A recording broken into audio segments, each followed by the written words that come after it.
ჯგირობუა ქართული YouTube-ის. მე ნიკოლასი ვარ და ეს ჩემი არხია ნიკო. ამასინათ Facebook-ზე შემხვდა პოსტი, სადაც იყო შეკითხვა მეგრული ენა არის თუ დიალექტი და ხალხი ხან რას პასუხობდა და ხან რას.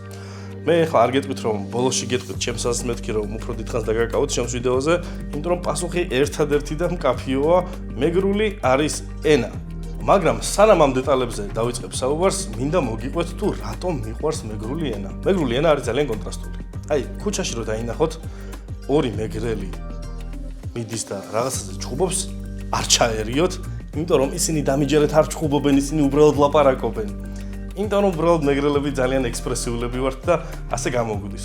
ხო, თითქოს ჩვენი რიგითი საუბარი ჩხუბია, ეგრე ჟღერს შეიძლება, მაგრამ ამავდროულად შემიძლია საპირისპირო დაგიმტკიცოთ იმით, რომ აი რო ჩართოთ ნებისმიერი მეგრული მელოდია, ფოლკლორს გულისხმობდა არა ფანოხს, აი მაგაზე უფრო რბილს და სასიამოვნოს თუ რამეს მოისმენთ, მოდი ახლა დავრწმუნდეთ და მოусმინოთ რამეს. აი მაგალითად.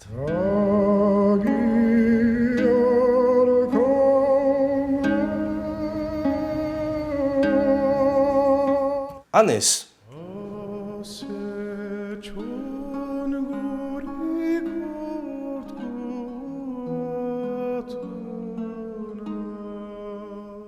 აი მართლა მგონია რომ ამაზე უფრო ტკბილი რამის მოსმენა ძალიან გაგიჭირდებათ. ეხლა ცოტა უნდა გადავუხვიო, მაგრამ კიდე მგონია რომ აი ჩონგური არის ყველაზე დაუფასებელი საკრავი. აი მე მგონია რომ ჩონგური ძალიან თავისუფლად, ну ჩემი აზრია, მსოფლიო საკრავებში აი ტოპ 5-ში აუცილებლად უნდა შედიოდეს. მგონია რომ 5-ში კი არა, შეიძლება 3-ში შედიოდეს. ჩემი სამეული ასეთი იქნებოდა რა, აი ორღანი, ჩონგური და ფორტეპიანო დაიყოფდნენ მეორე მესამე ადგილს, ან როიალი. თან ძალიან სიტყვა უხვი და მდიდარი ენა არის მეგრული. ამაზე რომ ბევრი არ ვილაპარაკო, აი მარტო ერთ მაგალითს მოგიყვანთ, რომ მეგრულში გვაქვს მაგალითად 100-იანი სიტყვები. და უბრალოდ 100-იანი სიტყვები კი არ გვაქვს მარტო. 100-იანი სიტყვები გვაქვს, რომელსაც ომონიმებიც კი გააჩნია. მაგალითად, შ ახსოვს, შ ასევე არის სველი და ასევე არის მოქსოვა. მეგრული ენის მარაგს და სიტყვაუხობას მაშინ უფრო ვაკვირდები ხოლმე, როდესაც მეგრულ პოეზიას ან პროზას ვკითხულობ. ну ძირითადად უფრო პოეზიას, ვინც მიყურებთ ბევრს ალბათ წაიკითხავთ, მაგალითად ლაშა გახარიას უნიკალური ლექსები და იქ უფრო მეტად იგრძნობა ის, რაზეც ახლა ვლაპარაკობ. მაგრამ აი ბევრს არ უყვარს მეგრული, ან შეიძლება არ უყვარს ცოტა მკაცრი ნათქვამია, მაგრამ აი აღიზიანებს და ბევრს უთქვამს, რომ თქვენო მეგრელებიო ერთმანეთს რომ ნახავთ რა სიტუაციაც არ უნდა იყოთო, მეგრულად უნდა დაიწყოთ ბაზარიო და ბუნებრივია ეს ჩემთვის სავსებით.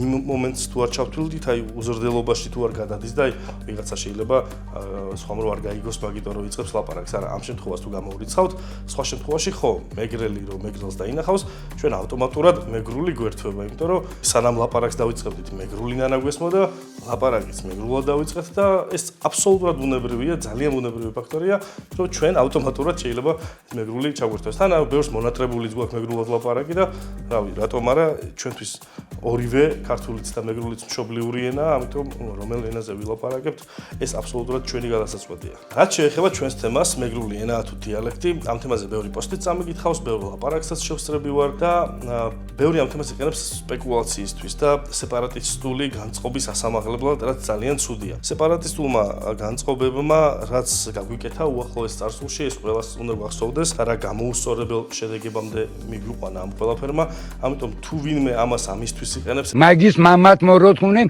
ქიმუ დიდაშ ეჭვიც არ მეპარება, რომ იმ ადამიანების უკან, ვინც ამას ამისთვის იყენებენ, ჩვენი ჩრდილოელი მეზობლები დგანან. შეიძლება ვიღაცებს კითხვა გაგიჩნდათ, რომელი ენათმეცნიერი ეს არის ამ თემაზე რომ ვლაპარაკობსო, დაგეთანხმებით, არ ვარ ენათმეცნიერი, არც პროფესორი არ ვარ ამ სფეროში, უბრალოდ მაინტერესებს ეს თემა და გული შემტკივა იმაზე, რომ თუნდაც იუნესკომ მეგრული ენა შეიყვანა გაქრობის პირას მყოფი ენების სიაში. არც არის აუცილებელი, რომ მე ენათმეცნიერი ვიყო, რომ ამ თემაზე შევძლო საუბარი. ჩვენი სადაც უამრავი მწერალი გვყავს, უამრავი მეცნიერი გვყავს, რომელთაც ბევრი ნაშრომი აქვს გაკეთებული ამ თემაზე და შეგვიძლია იმად დავესესხოთ. თუნდაც ილია ჭავჭავაძე, რომელმაც გითხრა, რომ თუ მეგრელი ხარ, ესე იგი ღმერთმა ოდითგან ორი მშობლიური ენა მოგცა.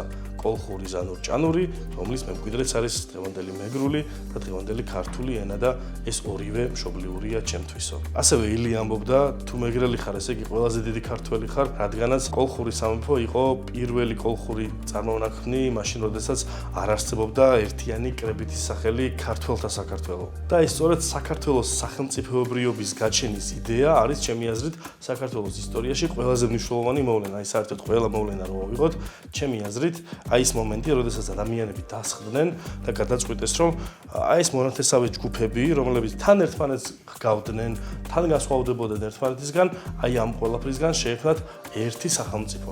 აი ეგრე არის, აი მეგრელები განსხვავდებით მაგალითად კახელებისგან, იმერლები განსხვავდებიან შავებისგან პირობითად, სვანები განსხვავდებიან გურულებისგან და ასე შემდეგ. სხვანაირი ტრადიციები გვაქვს, ეს გამოიხატება ფოლკლორში, გამოიხატება სამზარეულოში და ასე შემდეგ.